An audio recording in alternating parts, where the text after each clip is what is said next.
vai ajudar a configurar melhor esse status, essa ideia de capital cultural.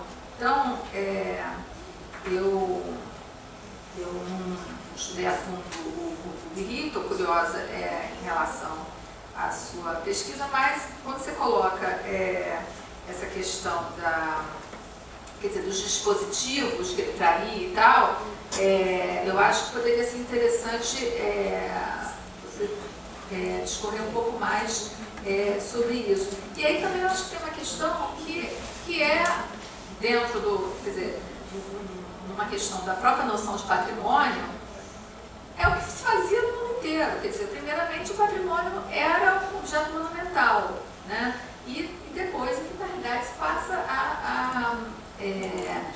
a observar, a atribuir valor ao patrimônio urbano. E daí, no fundo, quer dizer, se a gente for ver quem são os nossos agentes do patrimônio, inicialmente a gente vai entender muito melhor exatamente, né, por que a cidade foi objeto dos planos urbanísticos modernistas sem nenhum problema, porque, no fundo, aquele tecido urbano tradicional, aquele tecido urbano que tinha, na realidade, a estrutura era colonial, mas você já tinha uma arquitetura eclética, de forma alguma interessava, né, aqueles arquitetos. Então, eu acho que é interessante também tecer esse paralelo. Achei que é bem interessante. No fundo, está se falando, quer dizer, os trabalhos estão falando dessa configuração urbanística a partir das normas e projetos, a partir das leis, né? Então, acho que isso é bastante interessante, oportuno, porque muitas vezes esse assunto é tratado sempre de uma maneira, parece que é um assunto abstrato, enfadonho, e que não tem materialidade, quando no fundo tem materialidade, até mesmo quando ele quando esses planos não se concretizam. E aí, alguns dos projetos que a Sônia mostrou, se a gente for pensar quais são aquelas áreas residuais desses PAs, né? Aquela coxa de retalhos, essas coisas que vão se encontrando, e aí um é feito, outro não é feito, o que acontece ali, né? Ali justamente podem ser as áreas de formação de favelas, etc., os espaços não ocupados. Então, eu acho que esses três trabalhos, de maneiras distintas, nos revelaram, né, exatamente esse potencial de que uma pesquisa histórica pode fornecer para esse entendimento da cidade contemporânea. Então, eu acho que seria interessante, acho que a partir daí, a gente vê o que imagino que, né, a partir de três apresentações tão interessantes, enfim, a audiência tenha perguntas ou esteja pensando, né, ou querendo saber um pouco mais a respeito. Eu fiquei bastante instigada nesse sentido, né? Eu acho que são pesquisas que, quer dizer, ainda que Pablo e Sônia estejam resgatando pesquisas anteriores, a gente percebe que né, uma pesquisa, quando é bem feita lá atrás, ela consegue ser reinterpretada e enfim, e ser renovada, oxigenada e ainda dar fruto para novas discussões. Então, eu acho que eu fico por aqui para não tomar o tempo também da audiência. Acho que, de repente, a gente podia ouvir um pouco mais. Acho que, Flávia, se tiver... Quer dizer, na verdade, eu fiz uma provocação, não sei em que ponto da pesquisa você está, se você teria ou não essa resposta. Não sei se Paulo quer falar mais alguma coisa a partir do que eu falei, enfim, mas...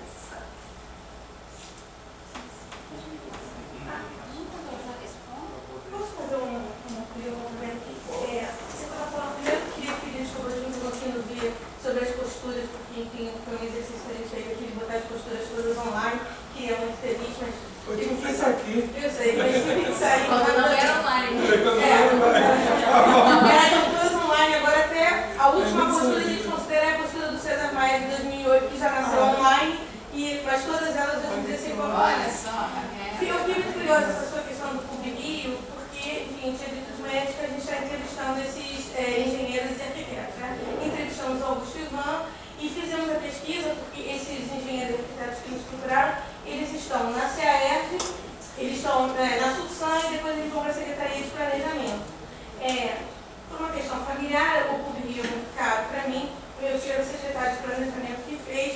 aquele grupo.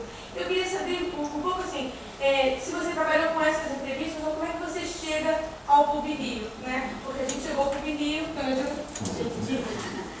chegamos ao PUB-Rio pelas entrevistas com o Samuel Chivirique, com a Armando Abreu, enfim, com aquela turma que vai fazer o PUB-Rio, vai fazer uma secretaria de planejamento, e no desdobramento dessa secretaria dentro da prefeitura era uma secretaria de a financeira, a fazenda e o urbanismo. Quer dizer, quando o planejamento rompe, ele se torna a Secretaria de Fazenda e a Secretaria de Urbanismo hoje em dia.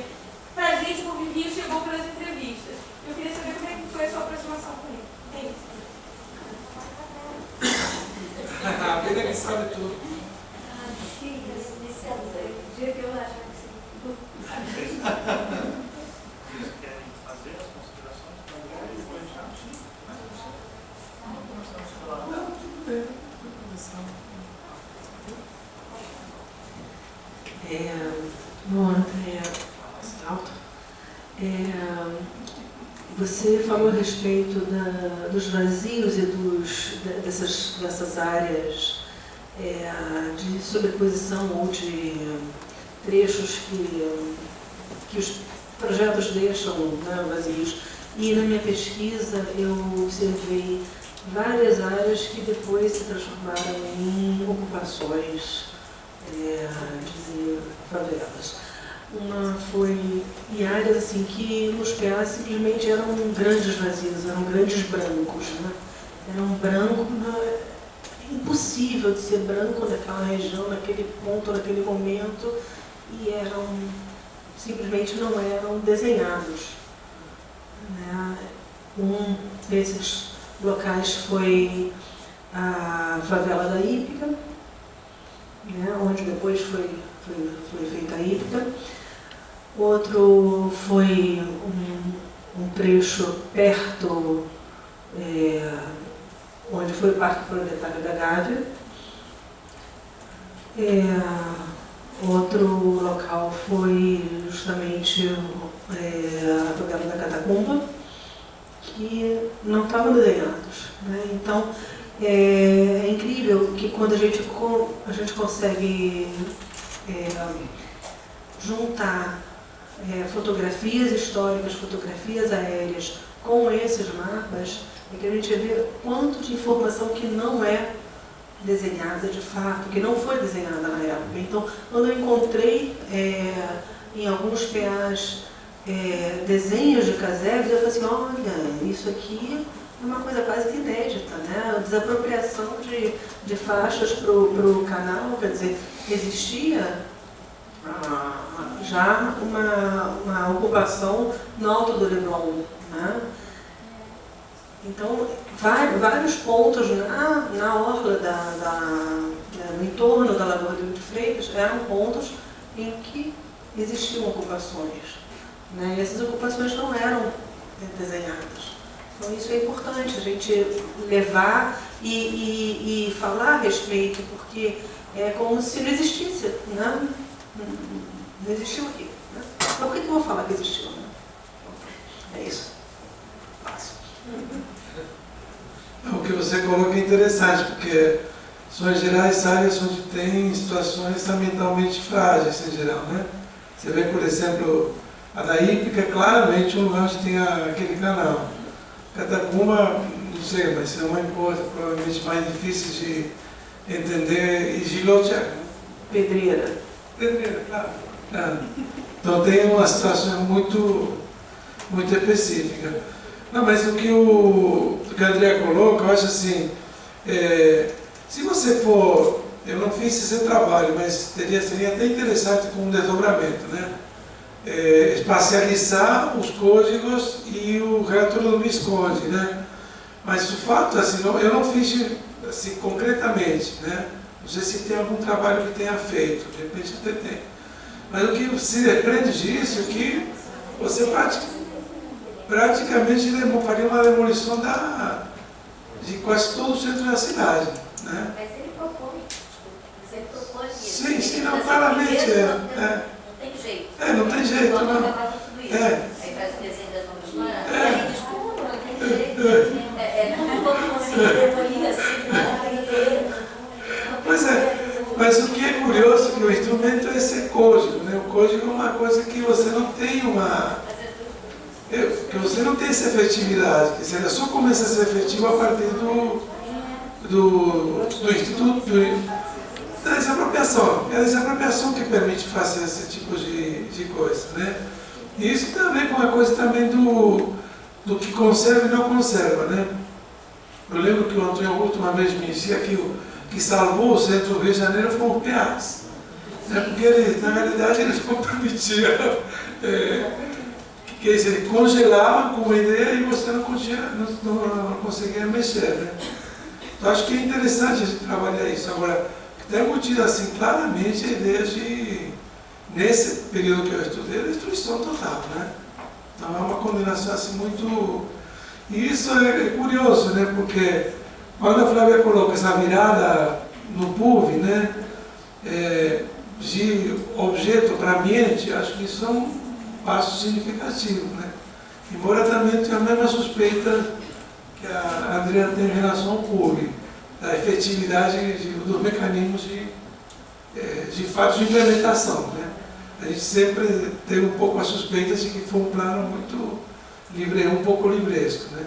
Agora, claro, tem seu valor, né? Você apontou coisas que são importantes, né? Por exemplo, essa mudança de patrimônio como muda e aparece refletido. O corredor cultural como um filhote, se a gente considerar nesse sentido, é um baita avanço, né? Mas, enfim, a discutir.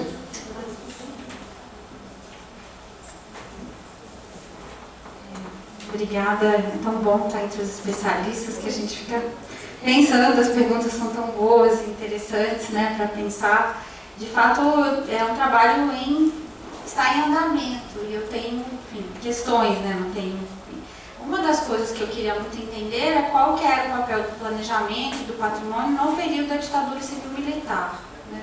Como que é a relação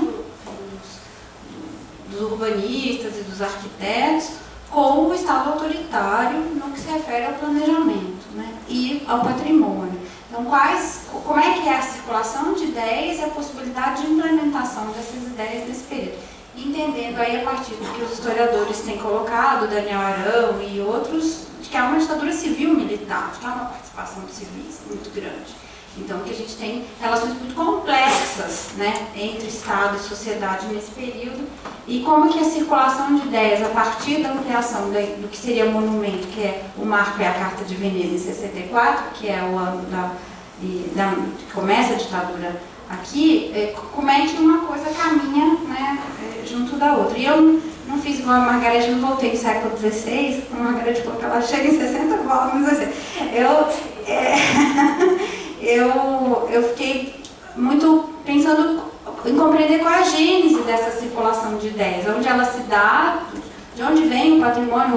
O Piano está falando de São Paulo, mas tem gente em Recife falando disso, e tem gente no Rio de Janeiro falando como é que isso circula, e é possível nos planos ditos autoritários, de cima para baixo, discricionários do Estado autoritário, que são do planejamento do Estado brasileiro nesse período, fazer planos que contemplem coisas que são significativas e interessantes para o nosso campo. Então, tem muitas contradições mesmo nesse processo. E então, uma arqueologia da construção do pensamento era um pouco o que eu queria pensar. Quando a gente olha para o PUB, no que se refere ao pensamento, talvez, de fato, é uma questão muito interessante. Eu vou pensar muito sobre ela, de fato, eu agradeço muito a você, Andréa, por isso. Porque no pensamento, a lei é uma novidade. A gente não tem nenhum, até onde eu sei, nenhum plano. E na história do Rio de Janeiro, das políticas, ações de preservação que entendam, que digam, olha, o ambiente, essa foto simplesinha aqui, essa casinha tem algum sentido. Então, a efetividade, neste caso, ela me parece que ela deu um aparato, um respaldo conceitual para depois o prefeito dizer, olha, a lei está dizendo isso aqui, eu vou fazer. Inclusive, uma das narrativas que me contaram é que o próprio Armando Mendes falou, eu liguei pro Aloysio Magalhães e falei, o IFAM vai tombar alguma coisa ainda no centro do Rio de Janeiro? Não vai tombar nada, pode fazer o que quiser. deu o salvo-conduto. E aí eles então falaram, então o plano diretor está dizendo uma coisa certa. Podemos montar câmaras técnicas e podemos fazer os decretos. Essas são as narrativas que se constituem. Então eu acho que talvez não tenha efetividade, mas ele significa uma possibilidade de ação, mesmo que inicialmente por decreto, né? Desses primeiros decretos da Praça 15, e depois os outros que vão se sucedendo. Então me parece que ele é importante, que até então a história é da renovação significativa. Se quer, eu vou responder a Beatriz. É um prazer, né, falar com você. Eu cheguei no PUB por conta disso mesmo, porque eu achava que havia uma história, há uma história que se repete, né, das políticas de preservação, que outras pessoas pesquisando, tentando compreender, e eu queria buscar como que a sociedade estava vendo esse processo de transformação por meio dos jornais, por meio dos periódicos e de outras ações, como que se via o passado, porque a demolição ela é extensiva no centro, né? Ela é extensiva mesmo. Então eu fui indo e a pesquisa foi me levando a entender que o PUB me parecia uma peça importante. A gente olha o plano do Doxides, já citada, vai ser citada novamente aqui, né? O Doxides, ele